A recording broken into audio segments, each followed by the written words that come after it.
तिरहुत में करारी हार, या फिर यूं कहें कि तिरहुत में जमानत जब्त होने के बाद अभिषेक झा ने खुलासा कर दिया है कि आखिर उनकी हार क्यों हुई है, गठबंधन के कौन सहयोगी दल इसका जिम्मेदार है। उन्होंने इस हार का ठिकरा एनडीए के घटक दल के नेताओं पर फोड़ दिया है। नमस्कार, द इंडिया टॉप देख रहे हैं, मैं हूं आपके साथ बिरजू सिंह। तिरहुत में उपचुनाव हो रहे थे और तब हर तरफ चर्चा ये होने लगी कि चिराग पासवान नीतीश कुमार की पार्टी जेडीयू के साथ खेला करने वाले हैं, क्योंकि चिराग पासवान के बागी उम्मीदवार, या फिर यूं कहें कि चिराग के इशारे पर निर्दलीय राकेश रोशन मैदान में कूद जाते हैं। और उस पूरी चुनावी माहौल में राकेश रोशन की खूब चर्चा हो रही थी और कहा जा रहा था कि बेशक चिराग एनडीए में हो, लेकिन चिराग का पूरा सिस्टम और ताकत संगठन जो है वो राकेश रोशन के लिए तिरहुत में काम कर रहा है। और देखिए परिणाम आए, जनता दल यू हार जीत तो छोड़ दीजिए, जमानत जब्त हो गई अभिषेक झा की। और अभिषेक झा ने खुलासा कर दिया है कि आखिर क्यों हार हुई है। अभिषेक झा ने सोशल मीडिया के जरिए एक लंबी चौड़ी पोस्ट जो है वो लिखी है, एक मैसेज दिया है। अभिषेक झा अपने एक तस्वीर के साथ लिखते हैं कि क्या हार में क्या जीत में किंचित नहीं भयभीत में, कर्तव्य पथ पर जो मिला यह भी सही वह भी सही, तिरहुत के सभी सम्मानित मतदाता मालिकों को मेरा प्रणाम, चुनाव के परिणाम मतदाता मालिकों के आदेश को सलाम, जीते हुए प्रत्याशी को बहुत बहुत बधाई और शुभकामनाएं। अपने गठबंधन पार्टी और नेता के प्रति विशेष आभार प्रकट करता हूं कि बिना किसी राजनीतिक पारिवारिक पृष्ठभूमि के मुझ जैसे कार्यकर्ता को 32 वर्ष की उम्र में चुनाव लड़ने का मौका दिया। गठबंधन और पार्टी के उन नेताओं कार्यकर्ताओं के प्रति विशेष आभार जिन्होंने पूरी निष्ठा और लगन से मेरी मदद की। दल के अलावा जिन सामाजिक लोगों ने इस चुनाव में चढ़ बढ़कर हिस्सा लिया उनका साधुवाद। जिन लोगों ने षड्यंत्र किया, विश्वासघात किया, उनका भी आभार, क्योंकि इससे मुझे सीख मिली। मतलब अभिषेक झा भी लिख रहे हैं कि जिन लोगों ने मुझे धोखा दिया, विश्वासघात किया, उनका भी विशेष तौर पर आभार, क्योंकि उनका धोखा, उनकी मेरे खिलाफ रणनीति मेरे लिए एक सबक और सीख जो है वो जरूर मिली मुझे। गठबंधन के वैसे नेताओं के प्रति विशेष आभार जिन्होंने पूरी चुनावी प्रक्रिया के समय कोई सहयोग नहीं किया, विरोध किया, फोन उठाना भी मुनासिब नहीं समझा और नतीजा आने के बाद झूठे आरोप लगाकर आलोचना कर रहे हैं। इन सब से मेरा मनोबल और संकल्प दृढ़ हुआ है। पूरे तिरहुत के साथी से बहुत प्यार और सम्मान मिला, जिसके लिए मैं आजीवन आभारी रहूंगा।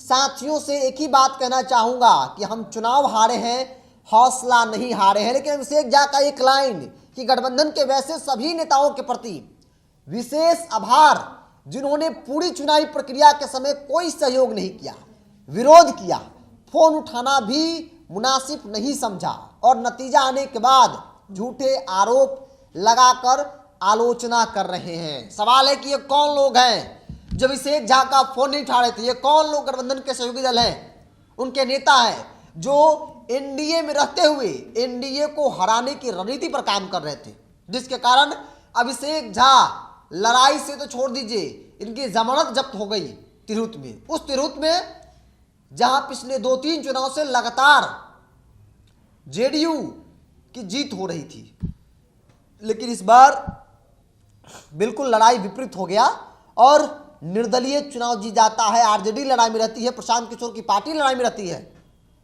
अभिषेक झा जनता दल एनडीए गठबंधन लड़ाई से बाहर हो जाती है।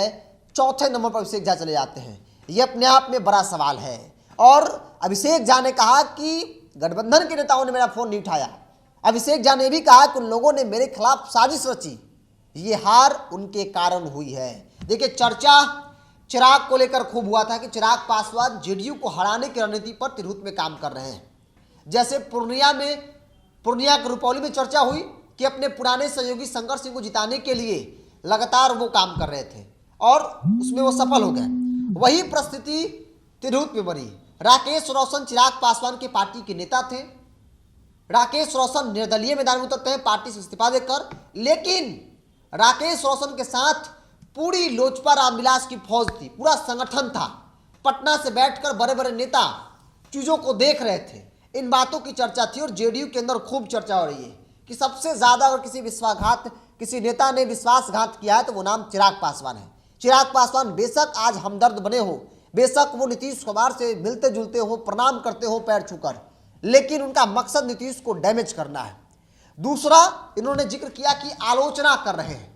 आनंद मोहन का बयान आपने सुना होगा। आनंद मोहन ने सीधे तौर पर आरोप लगाया कि देवेश चंद्र ठाकुर को घमंड था कि हम चुनाव जीत जाएंगे, अकेले जीत जाएंगे, और शायद इसीलिए देवेश चंद्र ठाकुर ने, अभिषेक झा ने गठबंधन के किसी नेताओं को पूछा तक नहीं। और यह आरोप न सिर्फ देवेश चंद्र, माफ कीजिएगा, आनंद मोहन का है, बल्कि आरोप भारतीय जनता पार्टी के नेताओं का, यह आरोप बाकी गठबंधन के सहयोगी दलों के नेताओं का है कि तिरहुत में एनडीए के घटक दलों को ऐसा एहसास ही नहीं हुआ, बल्कि जेडीयू के भी नेताओं को ऐसा एहसास नहीं हुआ कि कोई चुनाव भी हो रहा है, क्योंकि अकेले अभिषेक झा थे और देवेश चंद्र ठाकुर थे। अब सोच लीजिए, वैशाली एनडीए के सांसद, मुजफ्फरपुर एनडीए के सांसद, तिरहुत आप उधर चले जाइए तो देवेश चंद्र ठाकुर एनडीए के, हालांकि वो दिख रहे थे, शिवहर एनडीए सांसद, जेडीयू के सांसद, कई विधायक, बावजूद भी कोई चुनाव में नहीं दिखा। और सभी का एक ही आरोप है कि जेडीयू के कैंडिडेट अभिषेक झा ने बिल्कुल पूछा तक नहीं। अब अभिषेक झा कह रहे हैं कि गठबंधन के वैसे नेताओं को भी शुक्रिया जिन्होंने मेरे साथ धोखा दिया, जिन्होंने मेरे पूरा जो चुनावी प्रक्रिया था, फोन उठाना भी सही नहीं समझा, जिसके कारण उनकी हार जो है वो हुई है। लेकिन चुनाव हारे हैं, मनोबल नहीं हारे हैं। एनडीए के अंदर बवाल की स्थिति है। कहा जा रहा था पहले भी कि जेडीयू हारी, एनडीए के अंदर आपसी तकरार शुरू हो जाएगा। आप देखिए तस्वीर दिख रही है, ये पोस्ट बता रहा है कि एनडीए के अंदर, जनता दल यू के अंदर भी कई सूर जो है वो आपस में टकरा रहे हैं। एनडीए के अंदर एक दूसरे पर आरोप प्रत्यारोप लगाए जा रहे हैं कि भाई तिरहुत में खेला अगर किसी ने किया तो एनडीए घटक दलों ने किया, और सीधे तौर पर इंडायरेक्टली कह लीजिए कि चिराग पासवान का पूरा जो फौज था वो जनता दल यू के खिलाफ, एनडीए के खिलाफ चुनावी मैदान में काम कर रहा था। बहरहाल आप क्या सोचते हैं तिरहुत की हार को लेकर, आपका क्या मानना है? आप अपनी राय को कमेंट्स बॉक्स में रखिए। अगर आप मेरे चैनल को यूट्यूब पर देख रहे हैं तो सब्सक्राइब कर लीजिए, फेसबुक पर देखें तो पेज को लाइक और फॉलो कर लीजिए।